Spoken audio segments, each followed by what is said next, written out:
क्या साईनाथ कोई आम संत हैं या ईश्वर के अवतार? हर गुरुवार को उसकी पूजा करते हैं, ओम साई मंत्र का जाप करते हैं। उनसे हमारी इतनी अटूट श्रद्धा, हमको बहुत लाभ मिलता है। क्या साईनाथ जी के पूजा, भक्ति, ओम साई मंत्र के जाप से कोई लाभ संभव है? मैं ये पूछना चाहता हूँ संत रामपाल जी महाराज के शिष्यों को कि उस मंदिर जाने से क्यों मना करते हैं? संत रामपाल जी महाराज के शिष्यों पर उठे सवाल।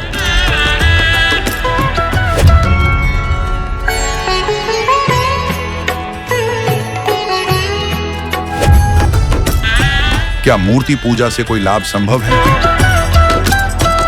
जैसे पानी से दिए जलाना, बिना दवाई के मरीजों को ठीक करना, ऐसे ऐसे चमत्कार किया। अब क्या चमत्कारिक लाभ ही भक्ति का अंतिम लक्ष्य है?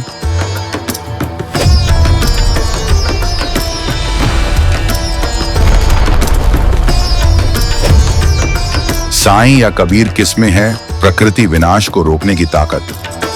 अली बाबा जी हिंदू और मुसलमान दोनों अनुयायी हैं, दोनों को एक सूत्र में पिरोए। धार्मिक एकता का सबसे बड़ा प्रतीक कौन? अग्नि में जाने के बाद भी वहां से जीवित वापस आते हैं, तो साईं बाबा ने किया था। तो आप उसको क्या कहेंगे? सिद्धि कहेंगे, चमत्कार कहेंगे? क्या सिद्धियां ही भगवान होने का प्रमाण है? उसी की भक्ति करते हैं। हमारे साईं बाबा ही हमारे सदगुरु हैं, सच्चे गुरु हैं, हमारे भगवान। क्या पूर्ण गुरु का होना आवश्यक है? वो शास्त्रों के अनुसार भक्ति है और वो मंत्रों के जाप से ही हमारा मोक्ष संभव है। क्या है शास्त्र प्रमाणित मोक्ष मंत्र?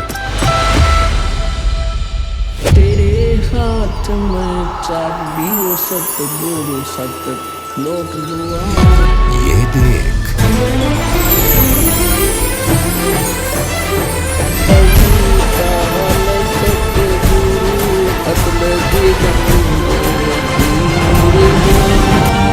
भक्ति हेत काया घर आई। जब प्रकट होते हैं तत्वदर्शी संत, तब खुलता है भक्ति का रहस्य। इन तमाम गूढ़ रहस्यों पर होगी गहन आध्यात्मिक बहस। साईं भक्त बनाम कबीर भक्त। शास्त्रों, तर्कों और प्रमाणों के आधार पर होगा सत्य का अनावरण। देखिए हमारी खास आध्यात्मिक बहस। तो दर्शकों, हमारे इस आध्यात्मिक चर्चा की, इस डिबेट की शुरुआत करते हैं और जानते हैं साईं बाबा के जो भक्त हैं वो अपने कौन से सवाल आज यहाँ पर लेके आए हैं जो वो संत रामपाल जी महाराज जी के भक्तों से पूछना चाहते हैं। सर आप बताइए, आपका क्या सवाल है? सदगुरु साईनाथ के चरणों में मेरा कोटि कोटि नमन। सबसे पहले मैं बताना चाहता हूँ कि जो साईनाथ है वो कोई आम संत नहीं थे, वो खुद भगवान के अवतार हैं। आज पूरा विश्व, पूरा भारत उनको भगवान के रूप में मानते हैं। हमारा पूरा परिवार हर गुरुवार को उसकी पूजा करते हैं, ओम साई मंत्र का जाप करते हैं। उनसे हमारी इतनी अटूट श्रद्धा, हमको बहुत लाभ मिलता है। लाखों श्रद्धालु वहाँ जाते हैं। तो मैं ये पूछना चाहता हूँ संत रामपाल जी महाराज के शिष्यों को कि उस मंदिर जाने से क्यों मना करते हैं? जब वहाँ जाने से लाखों लोगों की मन्नतें पूरे हो रही हैं, तो क्यों मना करते हैं? इनसे मेरा सवाल उनका। तो आइए दर्शकों जानते हैं कि संत रामपाल जी महाराज जी के शिष्य इस सवाल का क्या जवाब देना चाहेंगे। आप में से कौन जवाब देना चाहेगा? बताइए सर। जो भगवान की भक्ति है ना, वो शास्त्रों में लिखे मंत्रों के द्वारा की जाती है। ऐसा शास्त्रों में भी वर्णन है। जैसे रामचरितमानस की बात करें तो रामचरितमानस में लिखा है, कलयुग केवल नाम आधारा, सुमर सुमरनर उतरे पारा। और भी यजुर्वेद में लिखा है 40वां अध्याय के मंत्र 9 में कि जो प्राकृतिक चीजों की पूजा करते हैं वे अंधकार में है, जो सृजित चीजों की पूजा करते हैं जैसे चित्र वगैरह की पूजा करते हैं, मूर्ति की पूजा करते हैं, वे भी अंधकार में डूब जाते हैं। सर तो आप ये बताइए कि क्या आप लोग किसी मूर्ति या किसी तस्वीर को नमन नहीं करते? जी बिल्कुल करते हैं। हमारे गुरु जी बोलते हैं कि मूर्ति बुरी नहीं है। अगर मूर्ति है या कोई चित्र है तो उसको देख के हमें पता लगता है कि हाँ ये भगवान है, इनकी भक्ति करनी चाहिए, हमको याद बना रहता है। लेकिन हम सब चीज मूर्ति को मान के और उसी के ऊपर आसक्त हो जाए, उसी के ऊपर आश्रित हो जाए, ये गलत है। तो मूर्ति से केवल हमको ज्ञान होता है कि ये भगवान है, इनकी पूजा करनी चाहिए। और हमारे गुरु जी ये बोलते हैं कि भगवान की भक्ति केवल मंदिर में जाने से नहीं, कि हमारे जो शरीर है, हमारे शरीर में कमल बने हुआ है, ये हमारे गुरु जी बताते हैं, हमारे शरीर में कमल बने हुआ है, इन कमलों में देवी देवताओं का निवास है। तो उनका जो मूल मंत्र है वो हमारे गुरु जी देते हैं, उसके हिसाब से ही वो शास्त्रों के अनुसार भक्ति है, और वो मंत्रों के जाप से ही हमारा मोक्ष संभव है। इसीलिए संत रामपाल जी महाराज बताते हैं कि हमें केवल मोक्ष मंत्रों के जाप में ही आश्रित रहना है, ना कि मूर्ति पूजा। तो इनका ये जवाब था कि मंदिर जाना किसी भी शास्त्र में प्रमाणित नहीं है। दर्शकों को जानते हैं इस बारे में इनके क्या विचार है, आप लोग क्या कहना चाहेंगे इस बात पे? बताइए आपके क्या विचार है। जैसा कि मैं बचपन से देखते चले आ रहा हूँ, मैं, मेरा पूरा परिवार, हमारे पूर्वज मंदिर जाते आ रहे हैं, पूजा उपवास करते रह रहे हैं, श्रद्धा से जो भी चीज वहाँ चढ़ाते आ रहा है, उससे हमको बहुत सारे लाभ मिल रहा है। तो क्यों इस चीज को हम आखिर इन लोग क्यों मना करते हैं? जब ये सदियों से परंपरा चली आ रही है, परंपरा को आखिर क्यों ऐसा बोलते हैं कि नहीं होगा? इसके बारे में इनसे तो आप लोग बताइए।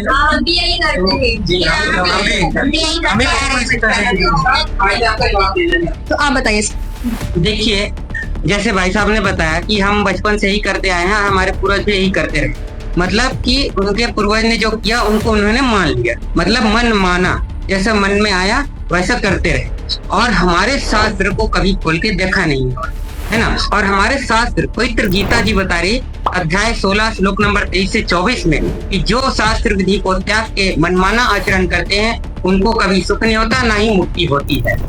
तो ये इनकी जो मंदिर जो भी पूजा साधना कर रहे हैं वो शास्त्रों के विरुद्ध है, ऐसा नहीं करना चाहिए। हमारे शास्त्र क्या है, क्या प्रमाण है? तो सर आप लोग बताइए कि आपके पास क्या प्रमाण है, और गीता को खोल कर दिखाइए। देखिए, हमारे पास पहले गीता लिखी हुई है ना। इसमें गीता प्रेस गोरखपुर से छपी है, जयदयाल उनके इनके अनुवादक हैं। इसके अध्याय 16 ये रहा है ना, ये अध्याय 16 है, और ये है 23 नंबर। देख सकते हैं, जो पुरुष शास्त्र विधि को त्याग के अपनी इच्छा से मनमाना आचरण करते हैं, ना वह सिद्धि को प्राप्त होते हैं, ना ही परम गति मतलब मोक्ष, ना ही सुख को प्राप्त होते हैं। यहाँ पे स्पष्ट किया गया है। आप लोग बताइए, क्या आप लोग इनकी बातों से सहमत है? जी मैम बताइए। सहमत नहीं है जी। इन लोग बता रहे हैं, प्रमाण बता रहे हैं कि गीता जी में इनका प्रमाण नहीं है, तो मनमाना आचरण है बोल रहे हैं। तो इन लोग भक्ति नहीं करते, पाठ नहीं करते, उपवास नहीं करते, मंदिर नहीं जाते। तो मेरा इन लोग से प्रश्न है, संत रामपाल जी महाराज के शिष्यों के, इन लोग भक्ति किस चीज की करते हैं? तो बताइए आप लोग इस बात का क्या जवाब देना चाहेंगे? कौन आंसर करना चाहेगा? हाँ मैं बताइए। सुख संवेद में प्रमाण है, कभी साहेब भगवान है, कभी चाहे तिवारी है, एक साधे सब सदे, सब साधे सजाए, माली सींचे मूल को फले फुलियागा। ये परमात्मा की भक्ति करने से ही हमको लाभ मिलेगा। ठीक है मैम। हाँ सर बताइए। और ये जो प्रमाण है, इन्होंने वो बोलते हैं ना, सबका मालिक एक है ना। साईं बाबा ने ही बोला कि सबका मालिक एक है ना। तो मालिक कौन है, आज तक साईं बाबा के जो भक्तों को भी नहीं पता है। तो उसका प्रमाण हमारे चारों वेद, सूक्ष्म वेद, गीता, बाइबल, कुरान शरीफ, सभी सदग्रंथ जो दुनिया के ग्रंथ है उसमें प्रमाण है कि सबका मालिक एक कबीर साहेब ही है। अच्छा, आप ये कह रहे हैं कि सबका मालिक एक है, कबीर साहब जी है। आप लोग इस बारे में क्या कहना चाहेंगे? क्या आप लोगों को पता है कि कबीर साहब ही सबके मालिक एक है? बताइए। हाँ सर बताइए। भाई साहब ने बताया कि कबीर साहब को भगवान बता रहे हैं, तो कबीर साहब कैसे भगवान हो सकते हैं? वो तो एक संतों की भूमिका निभाने आए थे। तो भगवान तो हमारे ब्रह्मा विष्णु महेश श्री साईनाथ जी हैं, कैसे कबीर को लोग भगवान बता दिए? ये तो अभी के हुए संत हैं। क्या इनका कहीं कोई प्रमाण है जो कबीर साहब को भगवान बता रहे हैं? तो आप में से इस सवाल का जवाब कौन देना चाहेगा? बताइए। हाँ सर। देखिए, मैं इनका प्रमाण देना चाहूंगा, है ना। पवित्र गीता जी में यह अध्याय 8 है, श्लोक नंबर 9 है। इसमें लिखा है ना, कवियम लिखा हुआ है।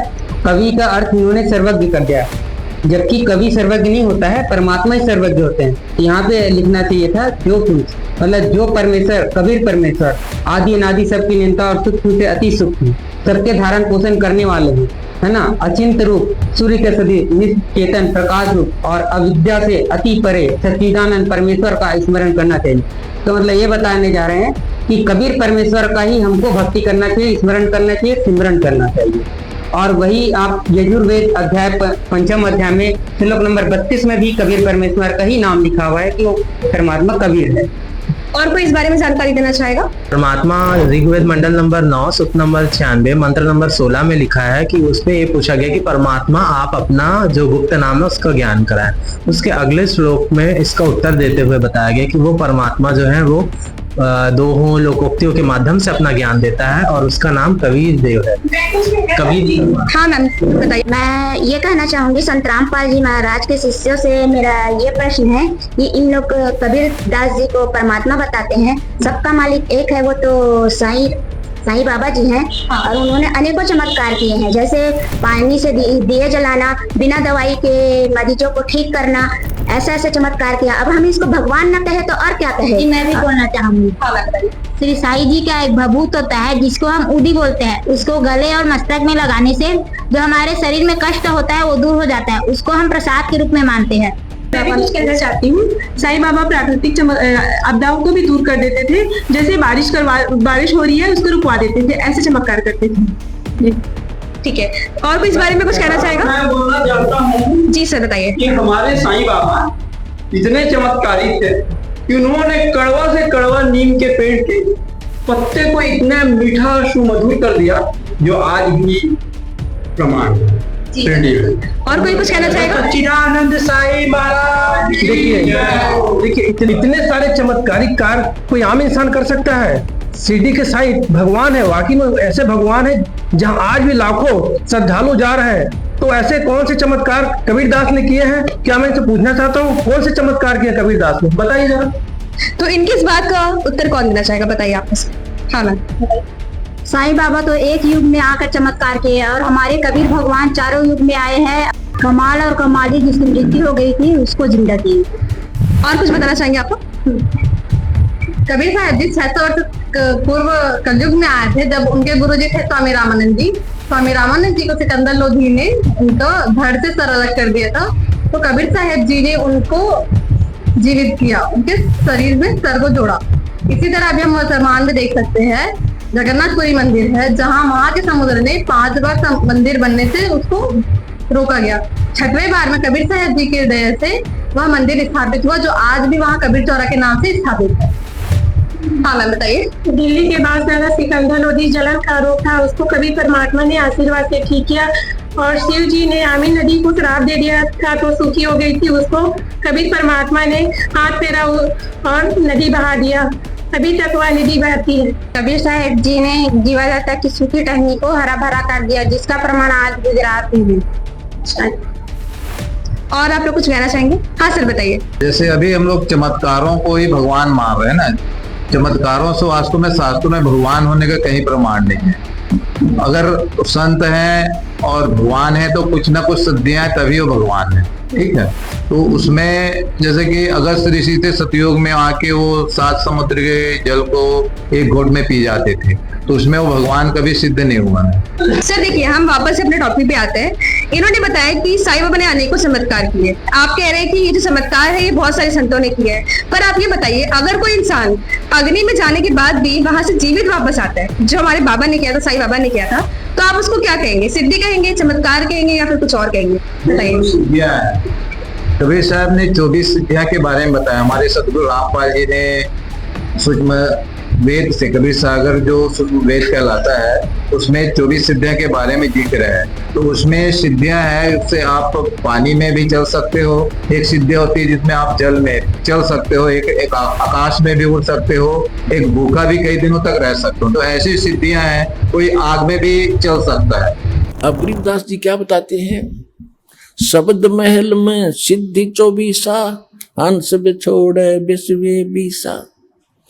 एक सिद्धि सुरदेव मिलावे, एक सिद्धि मनोवृत्ति बतावे, एक सिद्धि हो पवन स्वरूपी, एक सिद्धि हो वे अनुरूपी, एक सिद्धि निस्वासर जागे, एक सिद्धि सेवक हो आगे, एक सिद्धि सुरगापुर धावे, एक सिद्धि जो सब घट छावे, एक सिद्धि सब सागर पीवे, एक सिद्धि जो वो युग जीवे, एक सिद्धि जो उड़े आकाशा, एक सिद्धि परलोक कह बासा, एक सिद्धि तन कष्ट तन जारा, एक सिद्धि जो हंस नियारा, एक सिद्धि जल डूब न जाई, एक सिद्धि जल पैर न लाई, एक सिद्धि बहु चोले धारे, एक सिद्धि नीतत विचारे, एक सिद्धि पांचों तत नीरम, एक सिद्धि जो बजर शरीरम, एक सिद्धि पीवे ना खाई, एक सिद्धि जो गुप्त छिपाई, एक सिद्धि ब्रह्मांड चलावे, एक सिद्धि सब नाद मिलावे,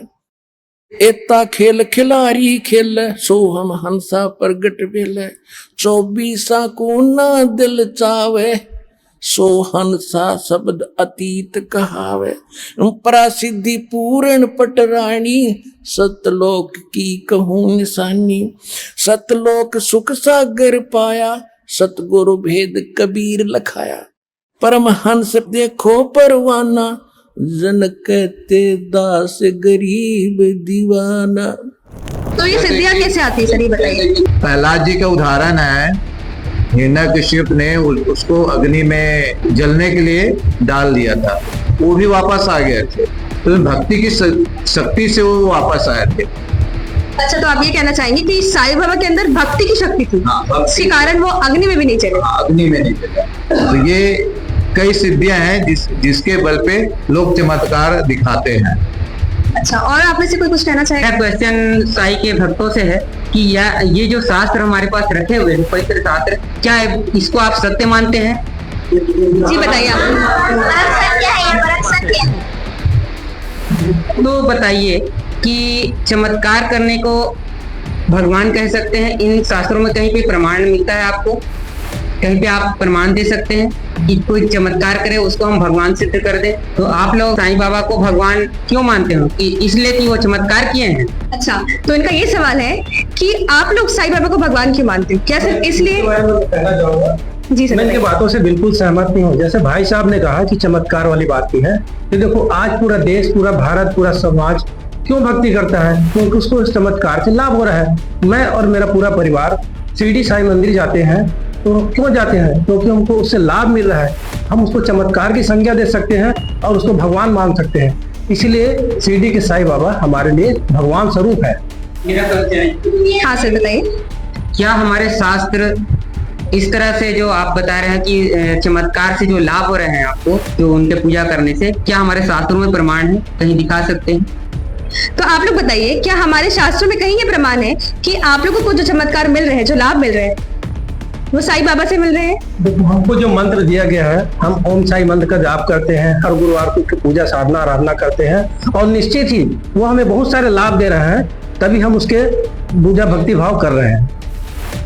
तो सर हम ये कह सकते हैं कि आपको लाभ मिल रहे हैं और चमत्कार किए हैं भगवान साईं ने, इसलिए आप उनको भगवान मानते हैं? बिल्कुल, हम इसी आधार पर उसको भगवान मान सकते हैं, क्योंकि चाहे उसको आप चमत्कार माने, जो भी माने, लेकिन हम उस चमत्कार को भगवान की संज्ञा के रूप में दे सकते हैं उसको। अच्छा, तो इनका ये कहना है। हाँ सर बताइए। मैं बोलना चाहता हूँ, हम लोग साईं बाबा के जो भक्त हैं, हम लोग हर एक गुरुवार को व्रत रखते हैं, उसकी भक्ति करते हैं, जिससे हमारे आर्थिक शारीरिक बहुत सारे ऐसे लाभ होता है, जिस कारण हम लोग साईं बाबा को भगवान मानते हैं।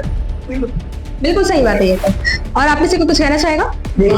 ये प्रमाण वाली बात बोलते हैं, ये प्रमाण वाली हर देवी देवताओं को देख लीजिए, वो उनके पास ये शक्ति है, इसी कारण तो उनको भगवान मान रहे हैं ना।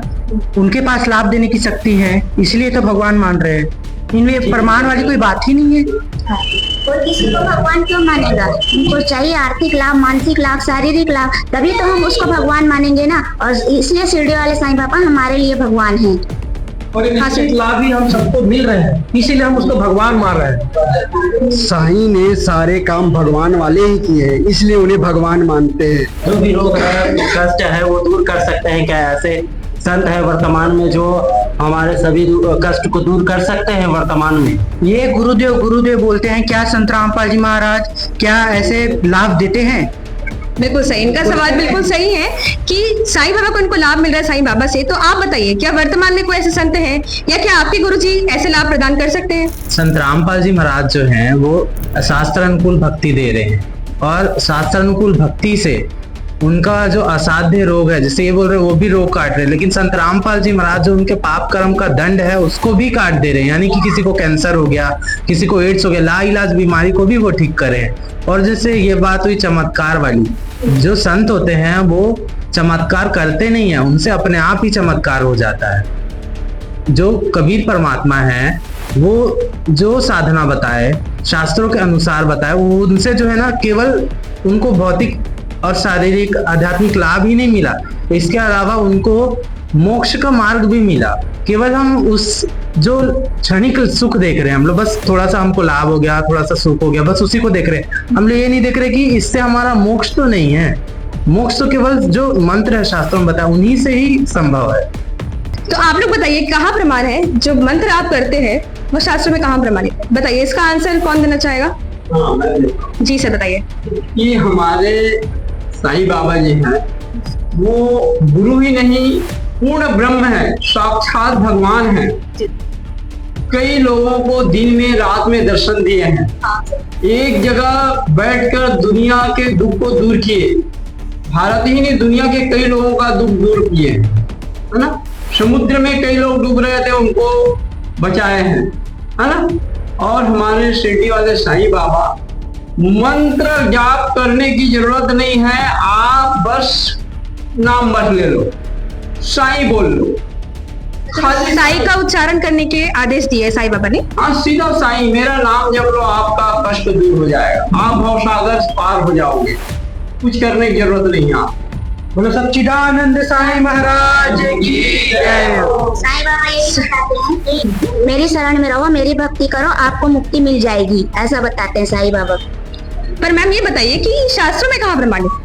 जैसे कि इन्होंने बताया, अभी तक हमने जितने भी प्रमाण देखे शास्त्र, तो आप कोई शास्त्र बताइए जिसमें प्रमाणित है कि जो आप मंत्र बता रहे हैं उससे मुक्ति हो जाएगी और लाभ होगा। हमारे दर्शक जानना चाहते हैं, बताइए। इसका ये है जवाब, इसे बताइए। सत्य को प्रमाण की आवश्यकता नहीं है, जो सत्य है वो सत्य है। साईं बाबा जो बोल दिया अपने मुखारविंद से, वो ग्रंथों से भी महाग्रंथ है, शास्त्रों से भी महाशास्त्र है। तो सर हम ये समझ सकते हैं कि यहाँ जो ग्रंथ रखे हैं आप लोग उसको सत्य नहीं मानते? नहीं, उनको नहीं मानते हम। चारों वेद, 18 पुराण, उपनिषद, श्रीमद् भगवत गीता सबको मानते हैं, वो भी ठीक, लेकिन जो साईं बाबा बोल दिए वो भी गलत नहीं है। उसी के अनुसार करोड़ों अरबों लोग चल रहे हैं उनके अनुयायी, 80,000 तो भारत में ही मंदिर हैं, इतने भक्त लगे हुए हैं साईं के, उनको भी लाभ हो रहा है और उनका जीवन यापन चल रहा है। अच्छा, तो दर्शकों इन्होंने ये बताया। जी बताइए सर। हमारे साईं ने इतने सारे लाभ दे रहे तो हम उनको भगवान क्यों नहीं माने? तो दर्शकों इनका ये कहना है कि जो ये मंत्र जाप करते हैं वो साईं ने ही इन्हें बताया है। तो ठीक है, अब आप लोग ये बताइए कि शास्त्र से प्रमाणित मंत्र कौन से है? अगर ये प्रमाणित नहीं है तो क्या है प्रमाणित, बताइए सर। देखिए, पवित्र गीता जी है, ये पवित्र गीता जी है, इसके अध्याय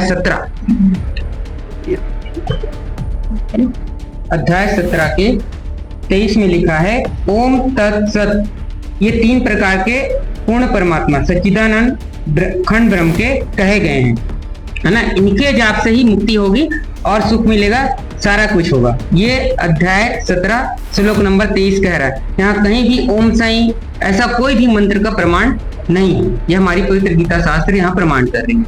सर देखिए, जो भक्ति होती है वो महापुरुष के द्वारा दी जाती है, संतों के द्वारा दी जाती है, तो ऐसा कहीं गीता में लिखा है कि प्रमाणित भक्ति करने से ही लाभ होगा? क्योंकि अगर मेरे में आस्था है, मैं भक्ति करती हूँ या ये भक्ति कर रहे हैं, तो फिर भी तो उनको लाभ मिल सकता है ना। गीता में कहीं ऐसा कहा गया है कि आप प्रमाणित करिए तो ही लाभ होगा? देखिए, हाँ सर बताइए। प्रमाण है पवित्र गीता जी अध्याय 16 श्लोक नंबर 23 में साफ बोला जा रहा है कि मनमाना आचरण से कोई भी मुक्ति और लाभ नहीं होगा, जो शास्त्र कह रहे हैं उन्हीं के अनुसार पे लाभ होगा।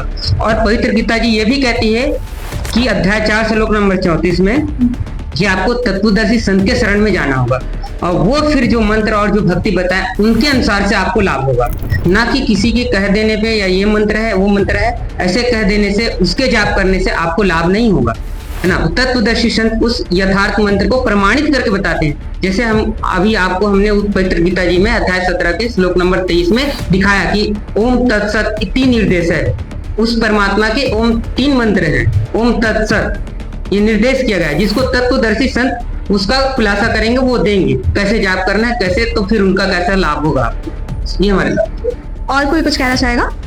जी सर बताइए। साईं बाबा एक सिद्ध पुरुष थे, उनसे चमत्कार अवश्य होते थे, कुछ छोटी मोटी चमत्कार होती थी, लेकिन उसका शास्त्रों में कहीं प्रमाण नहीं। साईं बाबा का नाम किसी भी शास्त्रों में नहीं है, हमने आज तक नहीं देखा।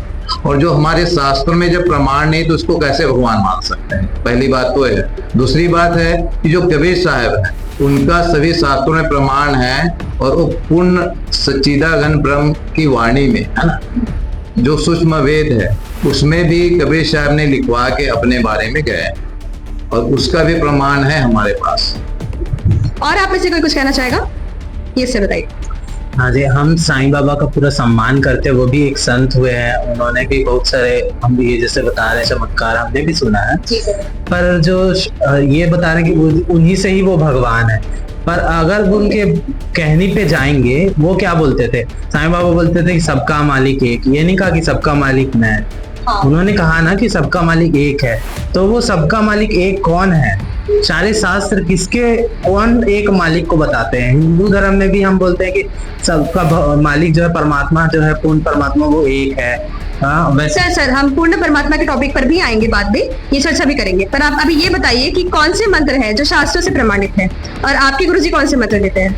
हमारे गुरुजी जो है वो शास्त्रों के अनुसार मंत्र देते हैं। जैसे अभी भाई साहब ने दिखाया ना 17वें अध्याय के 23वें श्लोक में, जो ओम तत्सत इति निर्देश ब्राह्मण तिर्विद समर्थ ब्राह्मण तेन वेदा च अगा च गीता पूरा, ये वाले जो श्लोक आपने दिखाया ना, इसके अलावा गीता जी में और कोई मंत्र नहीं। तो ये जो मंत्र है ना, जैसे वो बता रहे थे ओम साई राम मंत्र का जाप करते थे, इसका प्रमाण शास्त्र में कहीं नहीं। पर हम जो हमारे गुरुजी जो मंत्र बताते हैं 17वें अध्याय के 23वें श्लोक में, उसका प्रमाण है। तो हम प्रमाणित भक्ति करते, शास्त्र अनुकूल भक्ति करते। अब वो मनमाना आचरण करे, और मनमाना आचरण के लिए गीता जी में 16वें अध्याय के 23वें श्लोक में लिखा है कि जो पुरुष मनमाना आचरण करता है, जो साधक मनमाना आचरण करता है, उसको ना तो सिद्धि मिलती है, ना पूर्ण गति होती है, ना ही उनको कोई सारे संसारिक लाभ मिलता है।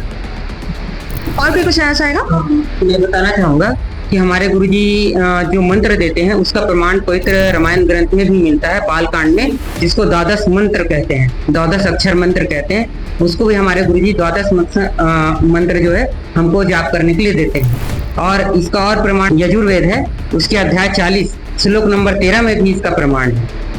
जो मंत्र गीता जी में बताया गया वही प्रमाण हमारे वेद जो यजुर्वेद है, अध्याय 40 श्लोक नंबर 13 में इसका भी प्रमाण। इसके अलावा अगर देखें ना, केवल वेद ही नहीं, इसके अलावा अन्य जो धर्म है, जैसे कुरान शरीफ है, उसमें भी हमारे गुरुजी जो ये 17वें अध्याय के 23वें श्लोक है उससे भी प्रमाणित करते हैं। कुरान शरीफ है, उसमें भी जो मंत्र लिखा है ना, वो प्रमाणित मंत्र देते हैं। कुरान शरीफ की सूरह अश, सूरह 42 की आयत नंबर 1 और 2, जिसमें आप देख सकते हैं कि हामीम और ऐन सीन काफ अक्षरों का अर्थ नहीं किया गया है। आइए इसे विस्तार से समझाते हैं। सबसे पहले पहली आयत को समझते हैं। हाँ अरबी वर्णमाला का अक्षर है, जो देवनागरी यानी हिंदी वर्णमाला का ह अक्षर है। मीम अरबी वर्णमाला का अक्षर है, जो देवनागरी यानी हिंदी वर्णमाला का म अक्षर है। यानी सीधा संकेत किया गया है कि हाँ को डिकोड करने के बाद जो निकल कर सामने आएगा वो ह अक्षर से शुरू होगा, और मीम को डिकोड करने के बाद जो निकल कर सामने आएगा वो म अक्षर से शुरू होगा। दर्शकों, अब आपको बता दें कि हाँ अक्षर हक शब्द का कोड वर्ड है, और मीम अक्षर माबूद शब्द का कोड वर्ड है। यानी हामीम को डिकोड करने के बाद निकला हक माबूद, जिसका अर्थ है यथार्थ पूजा। अगर हम इसके साथ आयत 2 भी जोड़कर देखते हैं तो और साफ तस्वीर निकलकर सामने आती है। इन दोनों आयतों को मिलाकर बना हक माबूद के ऐन सीन काफ मंत्र, मतलब यथार्थ पूजा के ऐन सीन काफ मंत्र हैं। आइए अब दूसरी आयत के रहस्य से भी पर्दा उठाते हैं। ऐन अरबी भाषा की वर्णमाला का अक्षर है, जो देवनागरी यानी हिंदी वर्णमाला का अ अक्षर है। सीन अरबी भाषा की वर्णमाला का अक्षर है, जो देवनागरी हिंदी भाषा का स अक्षर है। इसी तरह काफ भी अरबी वर्णमाला का अक्षर है, जो देवनागरी हिंदी वर्णमाला का क अक्षर है। नाजरीन, यहाँ रहस्य की बात यह है कि जो गीता अध्याय 17 श्लोक 23 में परम अक्षर ब्रह्म यानी पूर्ण परमात्मा को पाने के जो ओम तत् सत मंत्र बताए हैं, उनके वास्तविक मंत्र के प्रथम अक्षर का संकेत है। जैसे ओम का पहला अक्षर अ है, कुरान शरीफ में इसी ओम को एन कहा है, यानी यह ए अक्षर ओम का कोड वर्ड है। इसी प्रकार जो तत् नाम है उसका वास्तविक मंत्र सोहम है, जिसको कुरान शरीफ में सीन कहा गया है, यानी स अक्षर सोहम शब्द का प्रथम अक्षर है, जो कुरान शरीफ में लिखे सीन अक्षर का कोड वर्ड है। इसी प्रकार कुरान शरीफ में बताया गया काफ मंत्र गीता में बताए गए तीसरे सत मंत्र के वास्तविक मंत्र का पहला अक्षर है, जो कोड वर्ड है। इसका खुलासा यहाँ नहीं किया जा सकता। इन दोनों आयतों को डिकोड करने के बाद जो निकलकर सामने आया है वो है यथार्थ पूजा के एन सीन काफ मंत्र हैं, और ये मंत्र व इनको जाप करने की विधि केवल संत रामपाल जी महाराज ही बता सकते हैं। और ये जो भाई साहब ने द्वादश अक्षर मंत्र की बात कही ना, वो द्वादश अक्षर मंत्र जो है वो सारे हमारे शरीर में बैठे हुए कमलों के जो मंत्र है, जो संत रामपाल जी महाराज बताते हैं कि तीनों देवा कमल दल बसे ब्रह्मा विष्णु महेश, प्रथम इनकी वंदना फिर सिंह सदगुरु उपदेश। तो पहले जो है ना इनकी वंदना के बाद जो हमारे गुरु जी ज्ञान देते हैं ना, कि उसके आगे सदगुरु का उपदेश भी सुनो, कि ये जो है ये तो प्राइमरी कक्षा का वो है, पर उसके आगे भी और मंत्र दिए जाते हैं, तो वो हम करते हैं। उससे हमारा मतलब मोक्ष मंत्र संत रामपाल जी बताते हैं शास्त्र अनुकूल साधन। तो आइए दर्शकों जानते हैं कि अब जो साईं बाबा की भगत है उनके और क्या क्या प्रश्न हैं। बताइए आप और क्या पूछना चाहेंगे? हाँ, हमारा प्रश्न है जी सर, कि हमारे जो साईं बाबा जी वो जब आए थे तो उनके हिंदू और मुसलमान दोनों अनुयायी दोनों को एक सूत्र में पिरोया उन्होंने। तो ऐसा क्या संत रामपाल जी महाराज किसी दो धर्म को एक किए हैं, जैसे हमारे साईं बाबा जी ने किए? कोई भेदभाव नहीं किए, कोई जातिवाद नहीं किया, सबको समानता का अधिकार दिया और सबके दुख सुख में शामिल हुए। ऐसा कुछ है क्या उनके गुरु में? दर्शकों इनका ये सवाल है कि जैसे साईं बाबा आए थे तो उन्होंने धार्मिक एकता को बढ़ावा दिया था। उनके जो भक्त थे वो हिंदू तथा मुसलमान दोनों ही थे। तो अब इनसे हम जानते हैं कि आपके जो गुरुजी है क्या वो इस प्रकार की धार्मिक एकता को बढ़ावा देते हैं? क्योंकि ये बहुत बड़ी बात है कि कोई ऐसा संत हो गया या ऐसे कोई भगवान हुए जिसको हिंदू और मुसलमान दोनों ही पूजा करते हैं, जिनको दोनों ही मानते हैं। तो आप लोग बताइए इस बारे में, कौन बताना चाहेगा इस बारे में? जी मैम बताइए। कबीर परमात्मा काशी पर लीला करने के लिए आए थे तो उन्होंने हिंदू और मुसलमानों को अपना शिष्य बनाया था। कबीर परमात्मा ने ही जातिवाद को तोड़ा था और कबीर परमात्मा ने हिंदू मुस्लिम दोनों को एकता प्रेम से रहने की शिक्षा दी।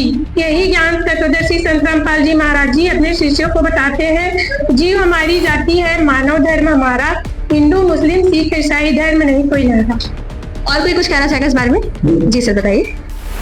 साईं बाबा का जब जो पुस्तक पढ़ो में साईं बाबा ने कबीर साहब का भजन भी गाया है ना, तो इसका मतलब है कि कबीर साहब से वो प्रेरणा लेके ये धार्मिक जो भावनाओं हो उसको एक करने की बहुत कोशिश की साईं बाबा ने किया। लेकिन जो कबीर साहब जी आए थे वो सभी धर्मों, सभी जाति, सभी धर्मों को एक करने का पहले ही वो ज्ञान देके चले गए। और आज उसी का अनुसरण करते हुए संत रामपाल जी जो महाराज जी हैं अभी उसी का जो पद पे अभी जो उनके अनुयायी सभी धर्म के लोग अभी भी संत रामपाल जी से जुड़ रहे हैं। ठीक है, और कुछ बताना चाहेंगे?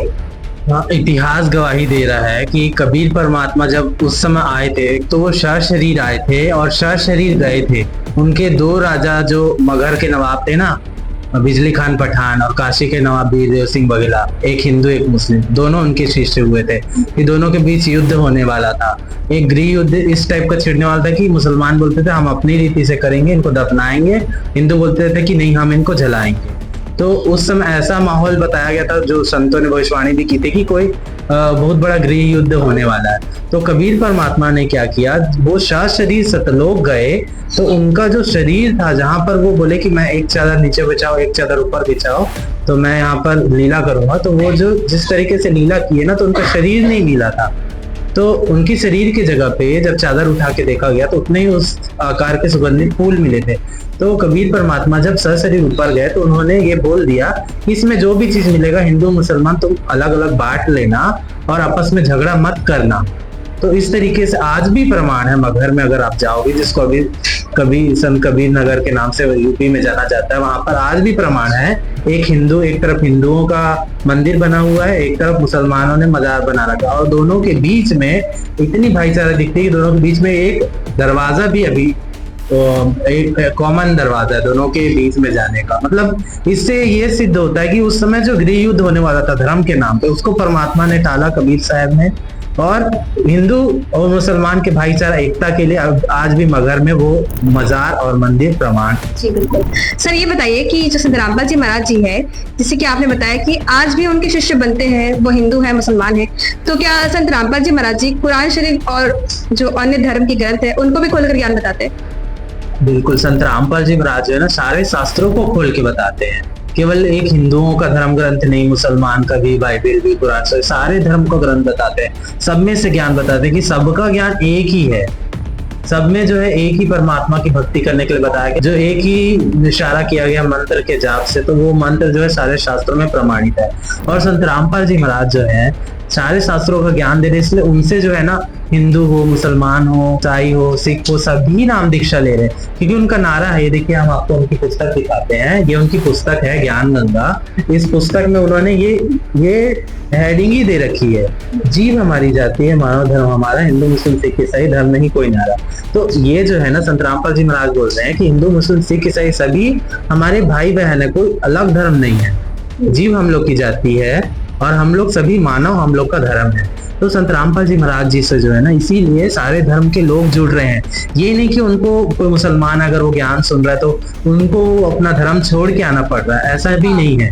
वो अपने धर्म में ही है, लेकिन जो साधना शास्त्र में बताया जा रहा है, उनको कुरान शरीफ में भी गुरुजी प्रमाणित करे, वो उसको कर रहे हैं। तो इस तरीके से अभी संत रामपाल जी महाराज जो कबीर साहब 650 साल पहले करते थे, उसको अब संत रामपाल जी महाराज चरितार्थ कर रहे हैं। और उनसे जो भी नाम दीक्षा ले रहा है, जो जाति भेदभाव बिल्कुल ऊंच नीचे सब खत्म कर रहे हैं संत रामपाल जी। हमने भी सुना है कि साईं बाबा जो है ना वो हमेशा गुरु बनाने पे बहुत जोर दिए हैं। तो हम इनसे जानना चाहेंगे कि साईं बाबा जैसे गुरु पे जोर देते हैं, तो आपके गुरु कौन है? आप बताइए, आप लोग के गुरु कौन है? जी हाँ, तो आप लोग बताइए आप लोग के गुरु कौन है? हमारे परमात्मा, हमारे सच्चिदानंद ब्रह्म तो साईं बाबा ही हैं। और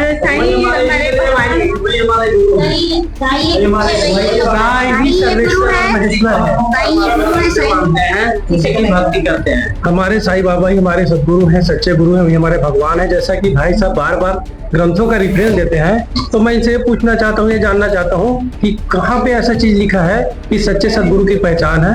कृपया विस्तार से बताइए। हाँ सर बताइए। ये जो प्रमाण है ना कि कौन सच्चा संत होता है, तो इसके लिए प्रमाण हमारे श्रीमद् भगवद गीता में लिखा है, अध्याय नंबर 15 के श्लोक 1 से 4 में। जो संत उल्टा लटका हुआ संसार रूपी वृक्ष को पूरे जड़, तना, पत्ती, उसकी डाल, पत्ते, ये सब क्या है, ये सारा चीज पूरे बता देंगे कि ये सभी क्या है, विस्तार को बता देंगे। वो ही तत्वदर्शी संत है। और उसी की शरण में गीता ज्ञानदाता 15 के 1 से 4 में यही बोला है कि उसी आदि पुरुष नारायण के मैं भी शरण हूं।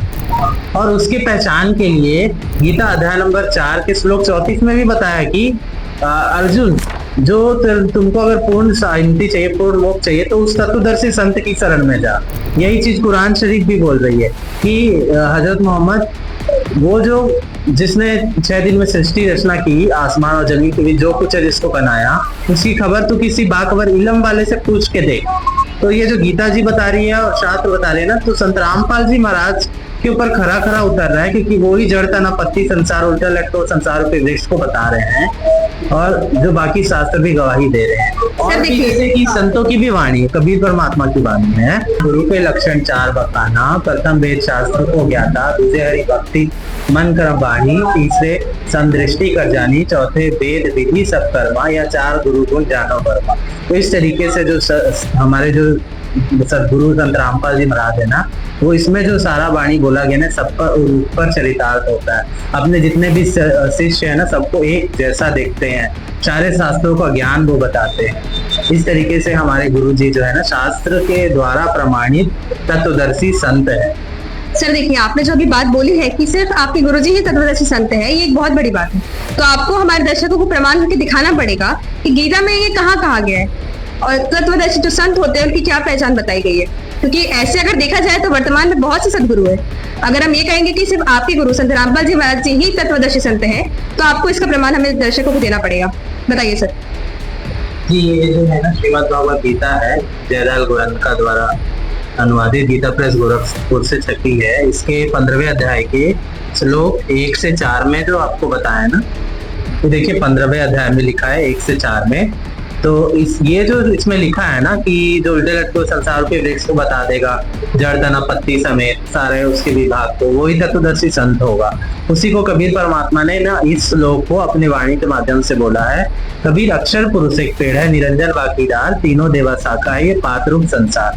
उन्होंने गीता को भी इतने सरल अपने वाणी में बोल दिया, और वो सारा चरितार्थ अभी संत रामपाल जी महाराज के ऊपर हो रहा है, क्योंकि वो पूरा एक मैप टाइप का बताते हैं, उल्टे लटका हुए संसारों के वृक्ष को दिखाते हैं कि ये जड़ है, ये तना है, ये पत्ती है। इस तरीके से हम बोल सकते हैं कि संत रामपाल जी महाराज तत्वदर्शी संत है।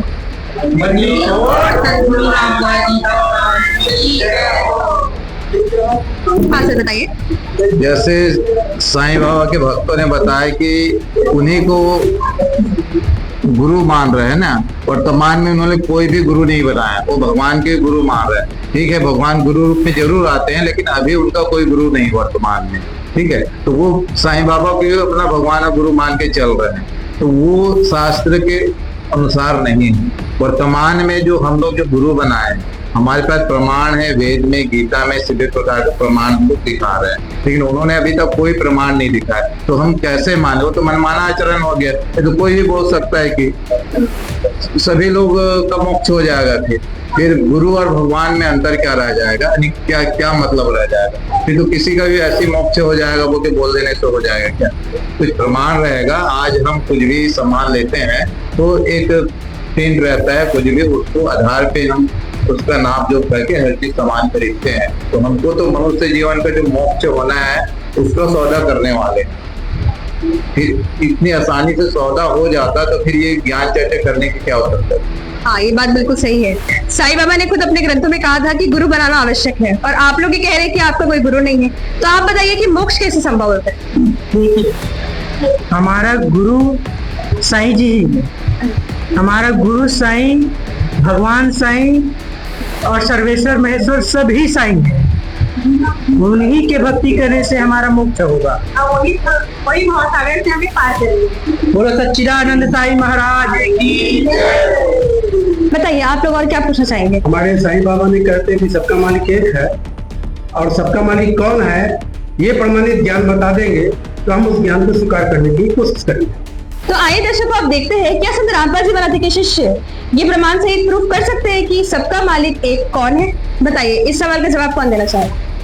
ये आपको सबका मालिक एक के बारे में बताते हैं। आपने जो क्वेश्चन किया, सबका मालिक एक हमारे सारे शास्त्रों में लिखा, गीता, वेद, पुराण, पुराण शिव सब में लिखा है। तो हम जो है ना, अभी आपको पहले यजुर्वेद से बताते हैं। हमारे गुरु जी ने जो बताया, यजुर्वेद के अध्याय 5 के मंत्र 1 में लिखा है कि परमात्मा जो आता है ना, यहाँ पर अतिथि रूप में आता है। परमात्मा की पहले 2 सतिथि लिखी है। 2 सतिथि में एक वो अपने तेजोमय रूप में अपने सिंहासन पे बैठा है, दूसरे रूप में वो यहाँ पर आता है और अच्छी आत्माओं को मिलता है। उसमें भी 2 प्रकार के अतिथि रूप में आता है। पहला एक तो होता है कि वो पूरा शिशु रूप में शरीर कमल के फूल पर प्रकट होता है, जिसका प्रमाण आपको मिलेगा ऋग्वेद मंडल नंबर 9 सूक्त 1 का मंत्र 9। शिशु रूप में आता है, उसकी परवरिश की लीला कंवारी गायों से होती है, और ये लीला कबीर परमात्मा ने किया है। इसका प्रमाण कबीर सागर में लिखा है कि उनका परवरिश की लीला कंवारी गाय से हुआ था। तो इसमें 2 सतिथि, पहला सतिथि ये हो गया कि वो बचपन से लीला करते हैं। दूसरी स्थिति में ये होगा कि वो कभी भी प्रकट हो जाते हैं और संतों को मिलते हैं और उनको अपने बारे में अपना लोक दिखाते हैं, उनको अपने ज्ञान से परिचित करवाते हैं। तो फिर वो संत भी जो परमात्मा के बारे में महिमा बताने लग जाते हैं। तो ऐसे जो महापुरुष हुए हैं, आदरणीय नानक साहब जी, अब नानक साहब जी की वाणी में भी लिखा है, उनका जो भाई बाले वाली जन्म साखी है उसमें लिखा है कि खालक आलम सिरजिया आलम बड़ा कबीर, कायम दायम कुदरती से पीरा दे पीर। वैसी जो है ना, अभी और इसमें देखेंगे तो ऋग्वेद मंडल नंबर 9 सूक्त नंबर 96 के मंत्र 16 से 20 में भी यही बताया कि परमात्मा का गुप्त नाम बताइए। तो गुप्त नाम बताया है। अगले श्लोक में 17वें में बताया कि वो परमात्मा शिशु रूप में आता है, तो वो कवियों की तरह आचरण करता है, अपना ज्ञान ऊंचे स्वर में बोलता है, कविताओं दोहावलियों के माध्यम से बताता है। इस तरीके से वेदों में सबका मालिक एक जो है कबीर परमात्मा के ही बारे में बताया गया। अब यहाँ पर एक शंका होगा कि कबीर के बारे में लिखा है, कवि लिखा है, वो किसी सर्वज्ञ के बारे में लिखा है, लेकिन इसके बारे में अगस्त संहिता में भी अगर जाएंगे ना तो ऋषि मुनियों ने अनुवाद वैसा ही किया, श्री कबीर देव ऐसा करके। ये है अगस्त्य संहिता, जिसके संपादक हैं पंडित भवनाथ झा।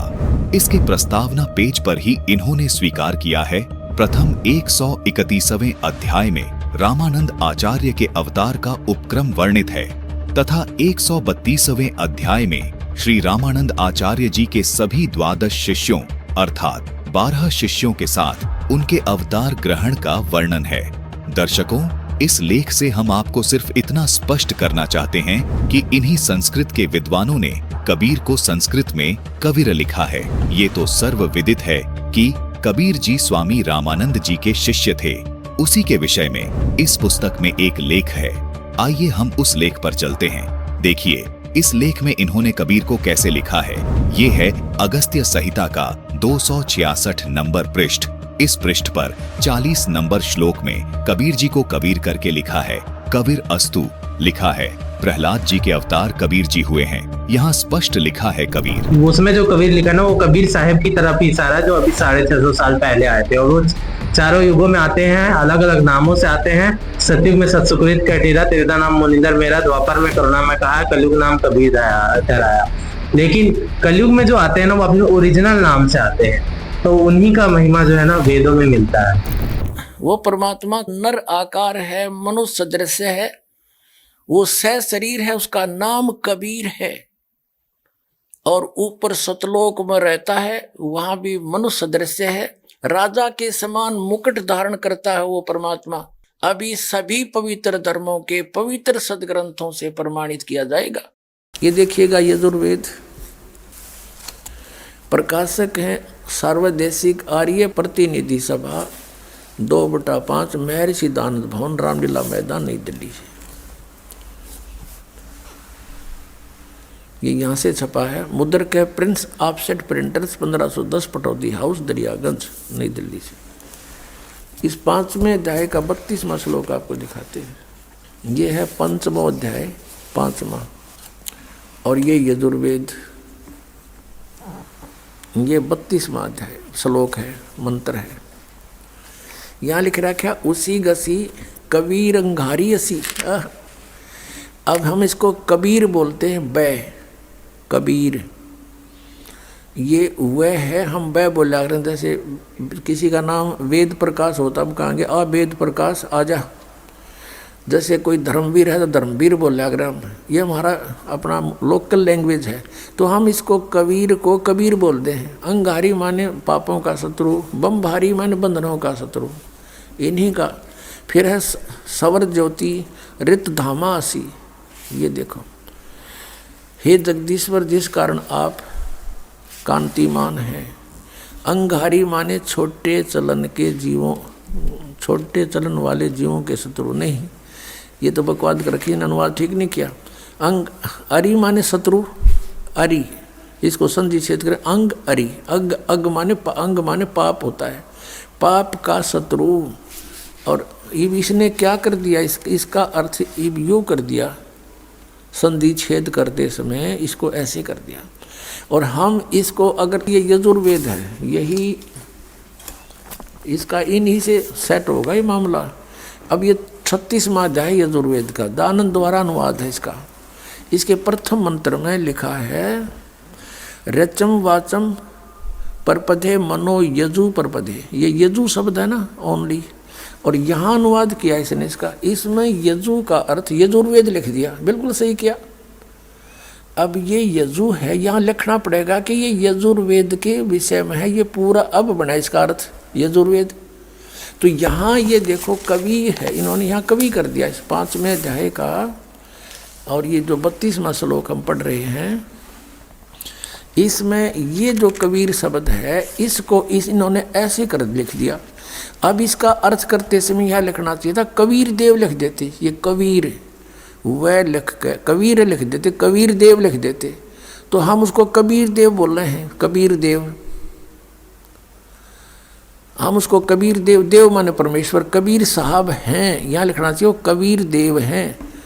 ये कहना कवि इनकी वो समस्या भी हल हो जाए, कवि वो कबीर देव लिखना था, कबीर देव हैं, हम उसको कबीर साहब बोलते हैं, कबीर अपनी लोकल लैंग्वेज में, वो कबीर साहब हैं। बम भारी माने बंधनों के, अरी माने शत्रु, ये तारा दिए जिसकी बकवास है विस्तार तेरा, अरी माने शत्रु, बंधनों के शत्रु, बस ये छोड़ दो, यानी बंधन के शत्रु, अरी माने शत्रु, बम्ब माने बंधन, बंधनों के शत्रु बंदी छोड़ हैं कौन, वो कबीर हैं, कबीर देव हैं।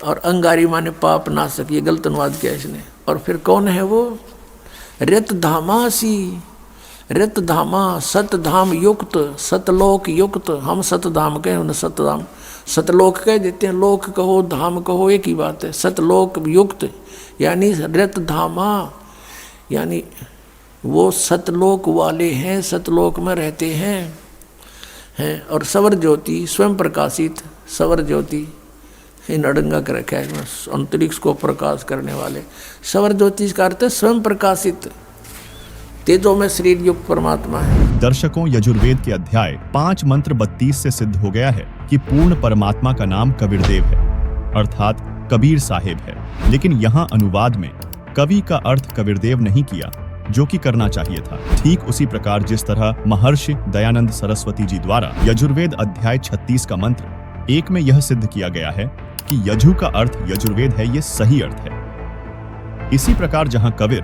कवि लिखा है, वहाँ कबीर देव लिखना अनिवार्य है, जो कि सत्य है, वही सही है। इस पर ऊपर र लगा हुआ है। अब इसी में प्रमाण दिखाते हैं आपको, ये देखिएगा, ये यजुर्वेद है, ये महर्षि दानंद द्वारा ही इसका अनुवाद है। ये प्रकाशक सार्वदेशी कार्य प्रतिनिधि सभा 2/5 महर्षि दानंद नई दिल्ली से, और ये महर्षि दानंद द्वारा इसका अनुवाद है, और ये यहाँ से छपा। इसके हम आपको ले चलते हैं 36वें अध्याय के, यह 60 अध्याय यानी 36वां अध्याय, 36 60 30 36 36 36, और यहाँ आगे हम ये यजुर्वेद है, और यहाँ देखिएगा इसका प्रथम मंत्र है, इसमें लिखा है कि रचम वाचम प्रपदे मनो यजु प्रपदे, ये यजु शब्द है, इसका 2 उपसर्ग लगा रखे। अब इसका अनुवाद महर्षि दानंद जी ने यहाँ कर रखा है, देखिएगा इसमें यजु, ये यजु शब्द है, इसका अर्थ यजुर्वेद लिख दिया, बिल्कुल सही। अगर इसका अर्थ कर देता तो ये महिमा यजुर्वेद की थी, और यहाँ यजुर्वेद लिखना पड़ा, ये रे ला के, हमको यजुर्वेद बोलना, यजुर्वेद, तो यहाँ इसने यजुर्वेद लिखा, बिल्कुल सही लिखा। अगर यहाँ अर्थ कर देते तो महिमा यजुर्वेद की थी, तो कैसे समझते कि किसकी महिमा, ये अनर्थ हो जाता। इसी प्रकार यहाँ इन अनुवादकर्ताओं ने कबीर का अर्थ लिखना था कबीर देव, यहाँ कवि का अर्थ जैसे अपसर्ग भी लगे हैं, तो इसको लिखना था कबीर देव है उस परमात्मा का, वो कबीर देव माने साहब परमात्मा, कबीर हम कबीर बोल रहे हैं, कबीर देव लिख देती है, देव माने परमेश्वर, और कबीर माने कबीर। हम कबीर साहब कहने लगे अपनी लोकल भाषा में, हम वह को वह बोलते हैं, और कबीर कबीर, कबीर देव, कबीर साहब, कबीर भगवान, कबीर अल्लाह, अल्लाहू अकबर, वेदों में उसको कबीर देव, अपनी मातृभाषा में वैसे लोकल लैंग्वेज में कबीर साहब, और कुरान शरीफ के अंदर उसको अल्लाहू अकबर यानी अल्लाह कबीर कहा है। ये है वही जो काशी में धानक रूप में रहा था। ये उन महापुरुषों ने प्रमाणित भी कर दिया कि हम सुल्तानी नानक तारे दादू को उपदेश दिया, जात जुलाहा भेद नहीं पाया, काशी माए कबीर हुआ, अनंत कोट ब्रह्मांड का एक रति निभार, और सतगुरु पुरुष कबीर हैं ये कुल के सत्य। तो इस प्रकार अब हम समझेंगे ऋग्वेद के उन चंद मंत्रों को जिसमें परमात्मा साकार स्पष्ट है।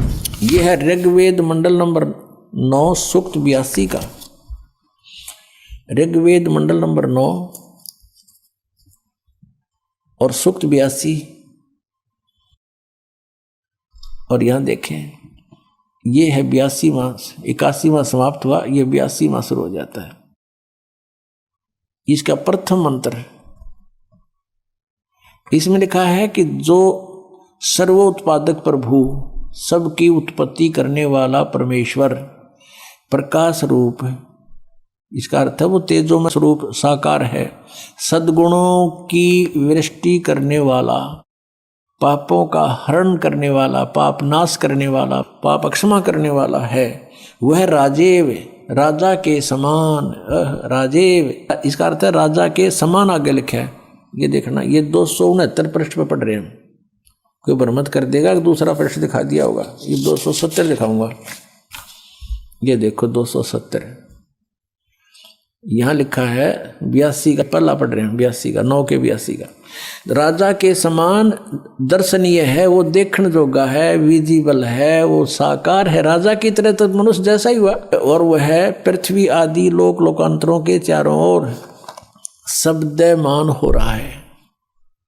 वह वर्णीय पुरुष को, वर्णीय माने अच्छी आत्मा को, श्रेष्ठ पुरुष को, जो दृढ़ भक्त है, जो दृढ़ भक्त है उसको पवित्र करता हुआ प्राप्त होता है। देखिएगा ऋग्वेद मंडल नंबर 9 सूक्त 82 का। अब 2 पढ़ते हैं। वो परमात्मा किस उद्देश्य से आता है? हे परमात्मन, उपदेश करने की इच्छा से आप महापुरुषों को प्राप्त होते हो, अच्छी आत्माओं को, महान आत्माओं को प्राप्त होते हो, और आप अत्यंत गतिशील पदार्थ के समान हमारे आध्यात्मिक यज्ञों को प्राप्त होते हो। यानी अत्यंत गतिशील पदार्थ के समान, यानी जैसे बिजली चलती है, बिजली जैसी गति से आप, और उपदेश करने के लिए आते हो यहाँ पर, सच्चा ज्ञान देने के लिए। आप कबीर देव हैं। आप कबीर देव, यह लिखना था, सर्वज्ञ लिख दिया। आप यहाँ लिखना था आप कबीर देव हैं। हम उसको कबीर साहब कहते हैं। आप कबीर साहब हैं, शुद्ध स्वरूप है। अब जैसे ये अभी आपको दिखा था, जहाँ यजु लिखा हो तो यजुर्वेद लिखना पड़ेगा वहां पर। वो इन्होंने किया भी है। महर्षि दानंद ने यजुर्वेद के 36वें अध्याय के प्रथम मंत्र में यजु का अर्थ यजुर्वेद किया है। तो यहाँ लिखना था वो कबीर देव है, वो शुद्ध स्वरूप है। हमारे पापों को हे दूर करके, हे सोम, हे अमर परमात्मा, हमको सुख दे। अब यहाँ है ऋग्वेद मंडल नंबर 9 सूक्त चम्मन के, और मंत्र नंबर 3 में स्पष्ट किया है कि सूर्य के समान जगत प्रेरक वह परमात्मा, यह परमात्मा, इसका सीधा सार ले लेते हैं, लोगों को पवित्र करता हुआ। भुवनोपरि, भुवनों ऊपरी, संपूर्ण ब्रह्मांडों, भुवन माने लोकों के ऊपर, ऊर्ध्व भाग में, ऊपर भाग में वर्तमान है, विराजमान है, तिष्ठति, वहां बैठा है। ऋग्वेद मंडल नंबर 9 सूक्त नंबर 86 में।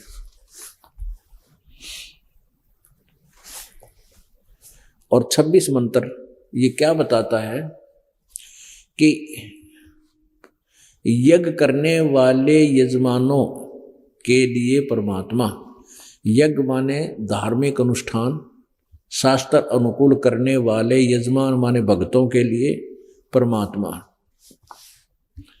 सब रास्तों को सुगम करता हुआ उनके विघ्नों का मर्दन करता है, उनके संकटों का नाश कर देता है, और उनको पवित्र करता हुआ, और अपने रूप को,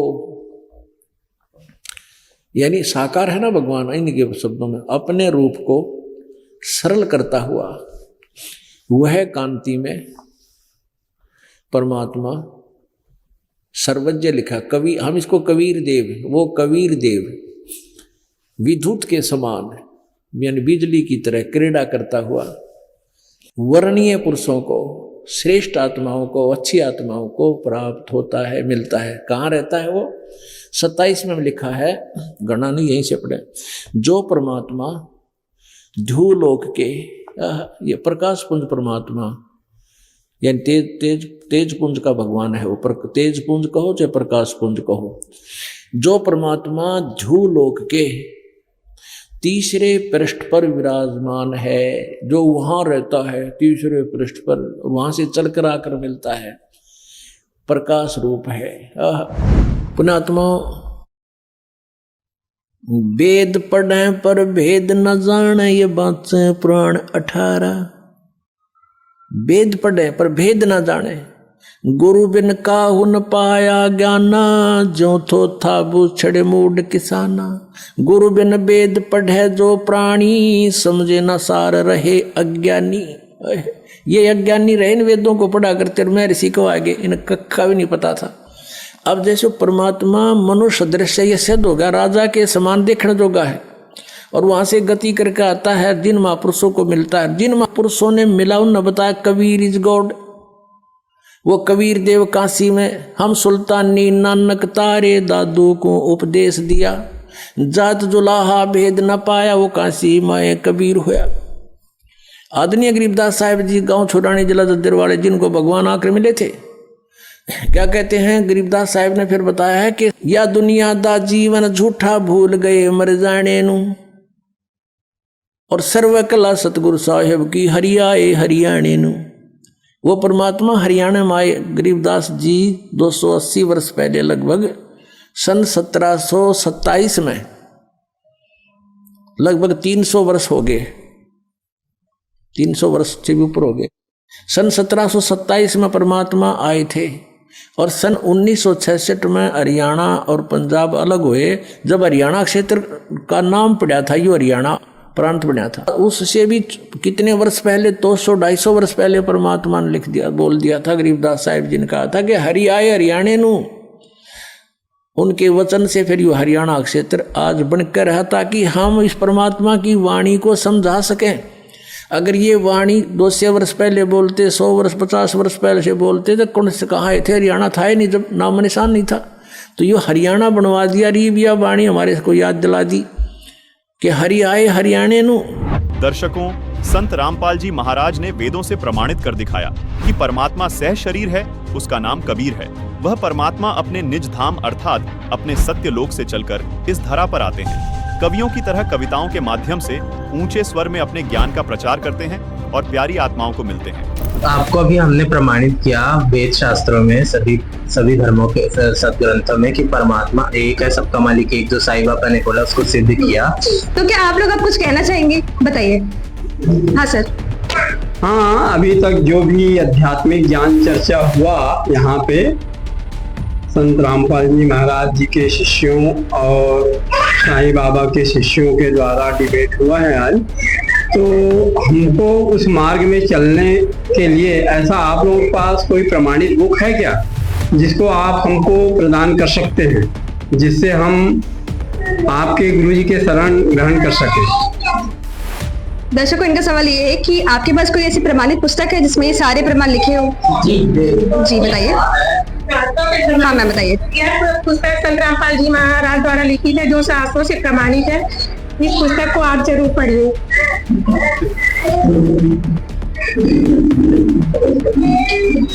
तो दर्शकों, आज की इस बहस में हमने जाना कि कौन है वो पूर्ण परमात्मा, जिसकी तरफ साईं बाबा हमेशा इशारा करते थे कि सबका मालिक एक है। वो सबका मालिक कौन है, आज यहाँ पर संत रामपाल जी महाराज जी के जो शिष्य है उन्होंने प्रमाणन करके दिखाया है। तो ऐसी रोचक वीडियो के लिए बने रहिए एस न्यूज के साथ। धन्यवाद।